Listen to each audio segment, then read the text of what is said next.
So for week 14, there were more questions in week 13. So we had this question, why was Germany able to defeat the British and French forces in France so quickly? And so there's a saying that we always fight the last war. And World War I had been a war of trench warfare where the defensive was on the advantage. And so the French built this really, really intricate line of trenches, right? So they built up their trench warfare. So that's great. We know we're going to have trench warfare. Let's build some really good trenches. And you look at this and you say, well, this is kind of a problem, though, because the trenches are only on the German-France border. They're not on the border between France and Belgium. And that's a problem because in World War I, Germany went through Belgium into France. And France is kind of like, it's not a big deal because, look, we don't want the Belgians to think we're abandoning them, right? If we built the strong fortifications here, Belgium would be upset, would say we're just abandoning them to the side of the Germans, in which case they might ally with the Germans, which would not be good for us. But also, as long as we had the strong fortifications here, it's not a big deal because we can just send troops up in time to help Belgium fight Germany. So it's great. We're fine. The problem is the Germans have developed a new kind of warfare called blitzkrieg. Krieg is war, blitz means lightning, and this kind of warfare relied on using different kinds of soldiers together. They could move, they all had advantages and could kind of take care of each other, could help each other out, right? So tanks are great, but they don't do well in cities, so you have the infantry to help them in cities. If they run into enemy artillery that could destroy the tanks, you call in fighter jet, or you call in dive bombers to come in and destroy that artillery. So they work together, and they can move really, really fast. And so the idea here is that blitzkrieg, a kind of mobile warfare made possible by technological advances in planes and tanks and things like that, made war a lot more mobile. So it's not going to be trench warfare. It's going to be lightning war, very quick war. And France then, because of that, was not able to get its forces mobilized and ready to defend against the German onslaught through here. And Britain also was slow as well getting ready to help against Germany. So Germany was just too fast thanks to this mobile warfare and able to come in and defeat France very quickly. And that goes to the next question. What did Britain do early in the war? What happened to Britain and why? Well, the British had sent forces into France to help the French, but the French were defeated so quickly, and the British as well, so the British had to escape, and they were able to successfully withdraw a lot of their troops from Dunkirk, and there was a movie made a couple years ago about that. The Germans wanted to take control of the air over Britain in order to prepare for an invasion. You can't just invade a country when they have control over the air. They'll just destroy your invading force. So the Germans tried unsuccessfully to take control of the air over Britain. The British, though, they have a very strong air force and are able to maintain control over their airspace. So what Germany does, instead of just trying to defeat the British Air Force, just decides to start bombing the city of London, engaging this kind of terror bombing of civilians, which had as its purpose basically just terrifying civilians, putting them under so much pressure that Britain would have to make peace. It didn't work, though, and it's not as fashionable now, but you may have seen these like stickers that would say like keep calm and carry on, or some variation of that. That comes out of this war. And you can see here you've got this British milkman delivering milk through the bombed out streets of London. The idea is just, stay calm, do your job, don't let the Germans intimidate you by this bombing. And so Britain was able to hold together and did not give up. What did the Germans do to Russian Jews and other unfit people once they invaded Russia? How did this policy affect German soldiers? And it's a very simple answer. They rounded up these people and they shot them. And they used these things called Einsatzgruppen, which were kind of special police army detachments, and that was their job, was to round up people and shoot them. And there you see a member of the Einsatzgruppen. There you see the poor man who he's going to shoot, and there he is with his gun ready to shoot him, and here's people who have already been shot. Now, here's the thing about this. There was this is an example. This is a letter translated to English that was written by one of these guys, the Einsatzgruppen. And he writes, "Beloved wife, dear children, you needn't worry that we are living badly here. We have to eat and drink well because of the nature of our work. I do not want to write about it any further. It would only make your heart heavy needlessly." Now, this is kind of an odd statement because, of course, soldiers need a lot of calories to do their job. I think American soldiers in World War II were issued something like 4,000 calories worth of rations a day, which is a tremendous amount, but they needed it because being a soldier is hard work. So it's weird that they would say this because, of course, while you're a soldier, you would have to eat a lot. When he says, though, so that's kind of odd. It's also odd they talks about drinking. Well, in order to get people to do this, they often had to get really, really drunk. And there are numerous descriptions of Einsatzgruppen soldiers getting really, really drunk in order to do this. And as the saying goes, if you have to be drunk to do something, you maybe shouldn't do that thing. So the key thing is it's really hard to get people to do this, right? It was hard enough to get people to shoot unarmed men. But they were also shooting women and young children. And it's really hard to get people to do that. And it was starting to take a severe mental toll on the German soldiers who were assigned to this detachment, which is why they would get really, really drunk. Right, so they rounded up people and shot them, and this policy was having a negative effect mentally on German soldiers. So we had this next two questions, which I'll take together. What was George Takei's experience in World War II like, as seen in the George Takei internment camp video? And what problems the United States have during this time period? So I'll put these together. So the reason I do this is sometimes people say, well, we had to defeat the Nazis because they were really racist. And when we criticize Nazism today, that's usually what we focus on. And I'm not saying that's okay. It's not. Racism is really bad. The Nazis had a especially terrible brand of racism. But the United States also had problems with racism. And so, for example, this is a famous comic by Dr. Seuss in which you can see Japanese people living in the United States, many of whom are American citizens, are being presented as potential saboteurs, right? Waiting for the signal from home. Right, they're waiting for Japan to tell them to start using their TNT to start, engaging in sabotage in the United States. This never actually happened. No Japanese American was ever found guilty of any sabotage, but unfortunately, that's how racism often works. And notice how they're presented. They're all presented pretty much as the same. Some have sunglasses or eyeglasses, some don't, but they're pretty much all presented as the same. And the idea is that they're just this kind of amorphous group of people. They're not really individuals. And just by being Japanese, they're dangerous. And you may remember we looked at what happened to Jewish people. We looked at what happened to Armenians. But in those cases, there was this idea that this group of people, by their very identity of being that part of that group, are dangerous. So we need to do something about them. Now, in the case of the Nazis and the Armenians and the Nazis and the Jewish people and the Turks and the Armenians, that led to slaughter. It didn't lead to massacres in the United States, but did lead to internment camps. Japanese Americans would have their property seized from them. They would be forced to leave their houses and go live in camps.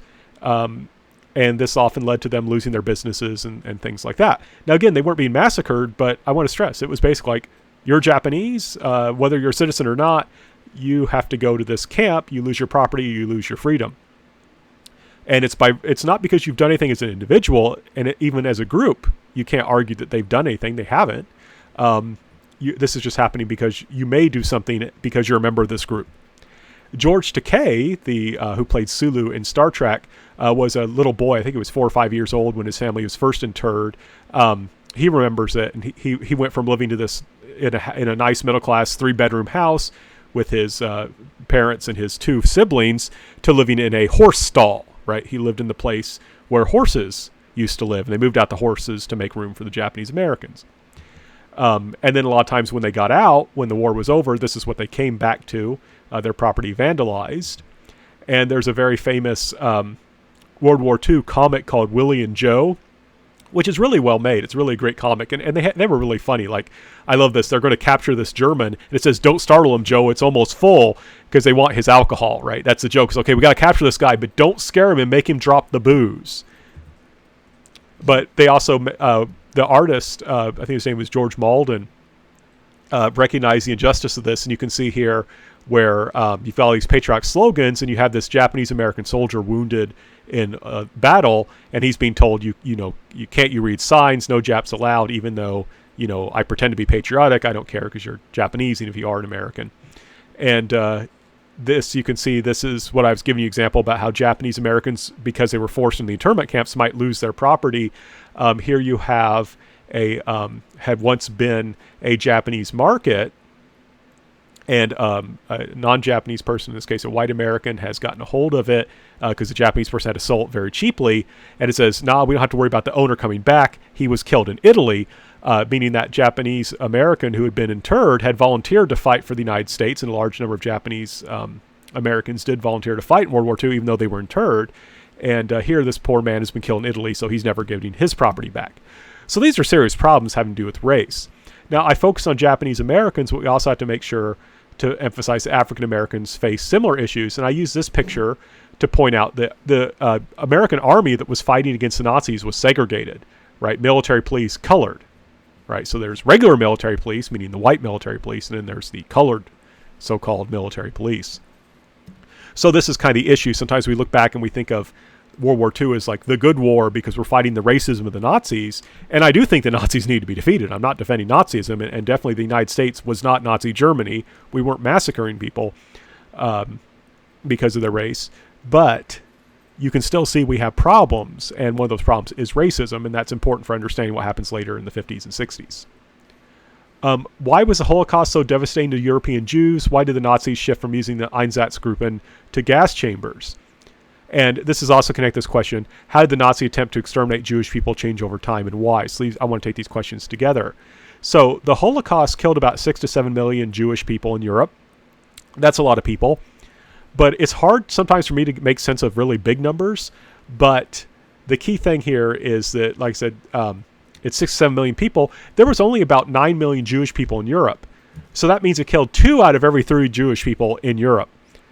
That's pretty serious, right? Like, I have a hard time understanding what 6 or 7 million people is. But I do understand that if you have 3 people and 2 are dead, that's a lot of people. And you had a very good chance of dying. So that's why it's so devastating. Now, why did the Nazis shift from using the Einsatzgruppen to gas chambers? How did this change over time? Why? Well, remember this letter and how I talked about how this was because the Einsatzgruppen were leading to mental illness, right? Going around shooting men, women, and children who are unarmed and basically helpless is going to eventually kind of make you crazy. So the Germans developed gas chambers.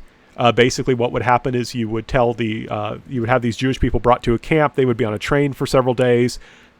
Without a chance to bathe or anything, and you would take them off the train, and you would say, hey, guess what? You're here in the camp. You got to go take a shower. And they take them to the shower rooms, and the people would go in happily because they thought they were going to get a shower, and the doors would close and lock behind them. And then different guards would push a few buttons, and the gas would come out, and you'd hear some screams, but they'd be kind of muffled, and then the screaming would stop, and there was a little window you could look through, and when everyone was down on the ground, you could then let the gas out, and you could then enter. And so this was very efficient, and it's much less disturbing, right?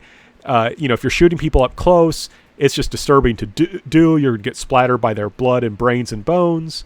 They're going to complain. They're not going to like it. There's going to be crying, and people are going to be very upset. But this is much more efficient and certainly less disturbing. And this is why we have to always be careful. Whenever human beings want to do something bad, we always want to kind of hide it, and that's what the Germans were doing here.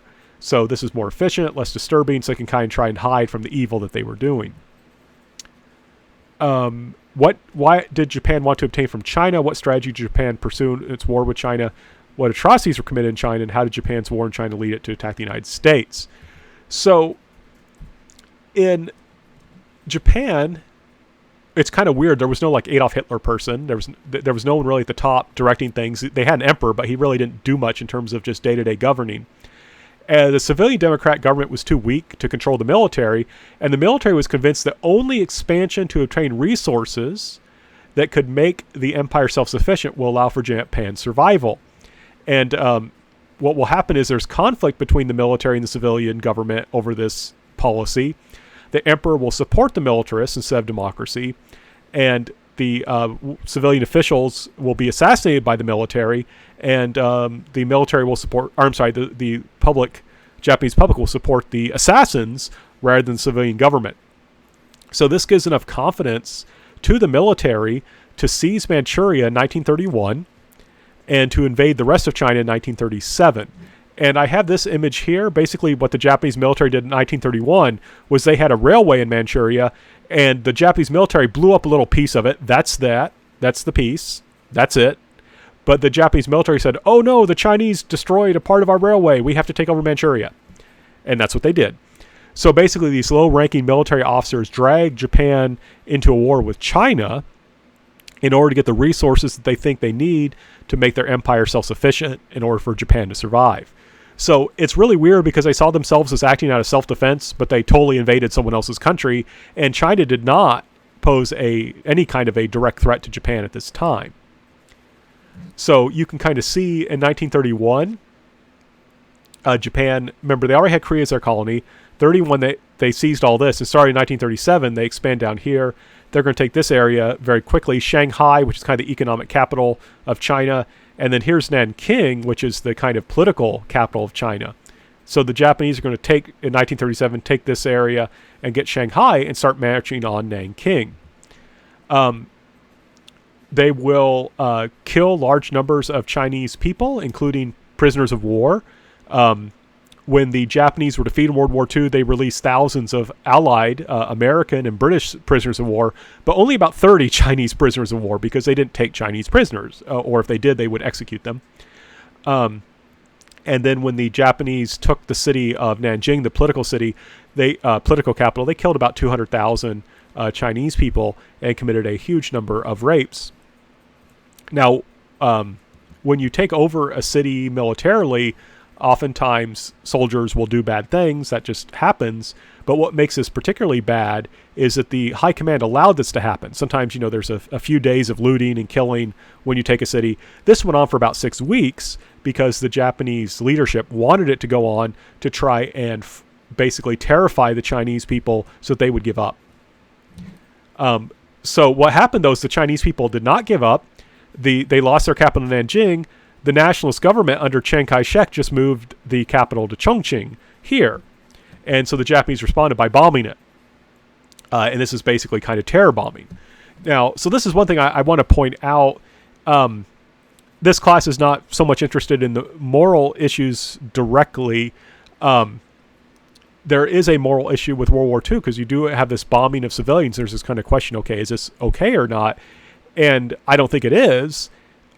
And so I'm critical when later on the United States starts bombing civilians. But I do want to point out the Germans and Japanese did start it, right?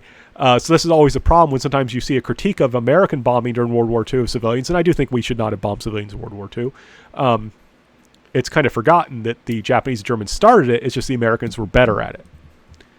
The Japanese will also use biological warfare against the Chinese. They had this thing called Unit 731, and they will release rats with bubonic plague. They'll try and contaminate Chinese wells with cholera, but they'll basically be doing biological and use chemical weapons against the Chinese to try and terrify them, to brutalize them, to get them to stop fighting. However, this does not go well for Japan. The war in China is not going well for them. They're not defeating China. In fact, the Chinese are so angry and upset by the brutality of the Japanese army, they say, look, these Japanese are going to kill us all. We need to work together and fight back. So Chinese nationalism actually grows. That's why the Japanese were trying to break the Chinese through brutality, trying to be very brutal to them. And that fails. The Chinese just fight harder. So here's the problem. The war was supposed to get resources for Japan from China so that they could build up their empire.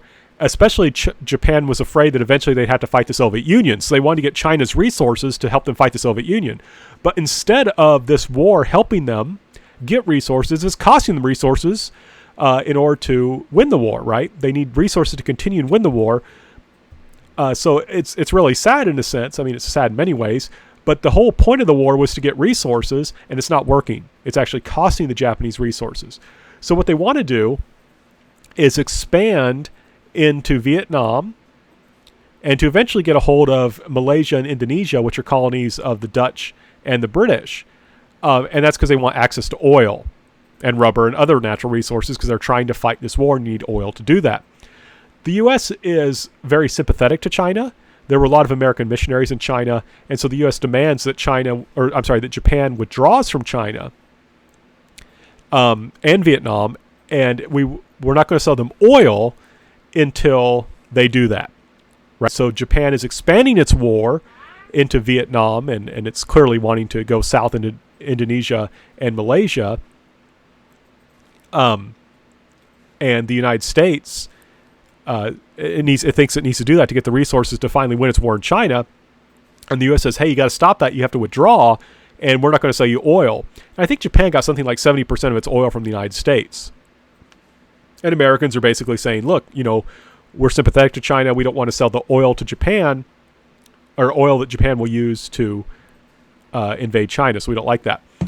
So this puts Japan into a difficult position, right? So they invaded China to get resources, But that war ends up costing them resources. So they invade into Vietnam. And it's clear they're going to invade even further south. So the U.S. cuts off Japan's resources, right? So every action that Japan's taking in order to get resources is actually costing them resources. So the Japanese basically say, look, the Japanese government, I should say, says, look, we need to go ahead and try and fight the Americans. Hopefully we can defeat them very quickly, or we can at least get them to negotiate a peace similar to what they did with Russia back in the Russo-Japanese War, 1904, 1905. And when that happens, then we can get the resources we need, right? So we're going to try and get the Americans to fight. We're going to attack the Americans, grab all these resources, use them to defeat China, and basically hold off against the United States until the Americans get tired and we enter into a negotiated peace, and then everything will be fine. It's not. But basically what's key is it was America's policy in China that will lead to its entrance into World War II. I'll take questions 18 and 19 together. Why was the fight between Japan and the United States in World War II so brutal? What were kamikaze pilots? Why were they willing to die? So the problem is the Japanese were very flexible and adapted their tactics to fight the Americans effectively. So, for example, they learned how to use cave warfare very well. Right, Americans, we had all these advantages with like tanks and artillery and airplanes. So the Japanese would just end up using burrowing into the mountainside, using caves, fighting the jungle, and things like that. And they were able to nullify a lot of our technological advantage. So the war is going to get very brutal because the Japanese, in a sense, are so good at reacting to American technological advantage, and it has kind of a feeling of a race war. Both sides see each other as a racial other, both are very racist, and basically neither side is interested in taking prisoners. An example of how brutal this war gets, right, and this goes to question 19, what were kamikaze pilots, why were they willing to die? The Japanese actually started launching suicide attacks against American ships, right? This is a Japanese kamikaze, means divine wind, getting ready to smash into an American ship. And you may say, well, why would someone do this, right? Well, one is just believing that Japan is right and willing to die for their country, willing to die for the emperor. There was a belief that after you died, if you were a Japanese soldier when you died, your spirit would be enshrined at Yasukuni Shrine. That was a place of great honor. It was the only place where the emperor bowed, but you would continue to protect your country after death. But even if you didn't believe in Yasukuni Shrine, even if you didn't believe in the emperor ideology, you were scared of what would happen to your country if the Americans successfully invaded. And so you wanted to protect your community and family. And I think many people, it's hard for us to understand why someone would be willing to die for these reasons, but I think a lot of people would be willing to die to protect their community or family. Also, I should point out that if you were a kamikaze pilot, your family was given extra rations. Japan did not have enough food. So if you became one of these pilots, your family would actually get extra food, so that could help ensure the survival of your family. One thing I want to point out, military speaking, these things were effective. Basically, there were about, usually casualties are about 2 to 1. For every one American who died, 2 Japanese died. But with kamikaze pilots, it was almost equal. It was almost 1 American for 1 Japanese. So this was an effective tactic, and it shows how Japanese are learning. And this may make a lot of sense from a Japanese perspective. From an American perspective, this is scary as all get out. And so there's this kind of question, is the price we're having to pay worth it, right? How do we deal with this? How do we deal with this great loss of life that the Japanese are inflicting on us? So this goes to this question, what is the significance of the battles of Iwo Jima and Okinawa? I apologize, I had made a revision here. I'm only asking about Okinawa, so you don't need to worry about Iwo Jima. But like I said, the Japanese were developing more effective strategies. And the Battle of Okinawa is very significant because, A, this is considered official Japanese soil. This is considered part of the homeland. And also this island is lots of mountains. Or it's actually multiple islands, but the big island of Okinawa is, it has massive mountains on it. And all this jungle, and it's very hard to fight in. But to give you a sense here, right, the battle begins in April and ends in June. That's a long battle, right? Months it takes. There are 65,000 American casualties, 100,000 Japanese. So, there's it's a little bit over 1 for 2. But this is a lot of people, right? And that's not all dead. That's killed, wounded, and missing. But the Japanese still have like 5 million soldiers. Now, this isn't quite how war works, but if Japan has 5 million soldiers, and for every one Japanese casualty or two Japanese casualties, there's one American casualty, that would mean that we would have 2.5 million American dead, wounded, or missing to defeat Japan. That's a lot of people, right? Now, so this makes many Americans say, look, if we try and invade Japan, which we need to do to win this war, we're going to lose a lot of people, right? So some people say attacking Japan will result in a huge number of casualties. Now, one thing I like to point out is that Germany surrendered during this battle, and 7,000 Japanese would actually surrender, which usually Japanese people this time, very few would actually surrender. So this seems to also indicate that Japanese morale was cracking. So if the United States did invade, it might result in a huge number of casualties, or it might not. The Japanese may just give up at that point. But it's not clear, and the Americans who are in charge don't want to take that chance, right? They want to figure out, how do we end this war without having this huge number of casualties? And their answer was to use atomic weapons, right? If we bomb the Japanese from the air, we don't have to put many of our soldiers at risk. And that raises a moral issue, right? What moral issues does the use of firebombing atomic weapons raise? And,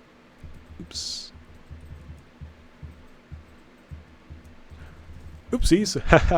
That's what's funny when I have to record these like this. So the moral issue is this. Let me find the slide. So I prepared it beforehand, but that was one I missed.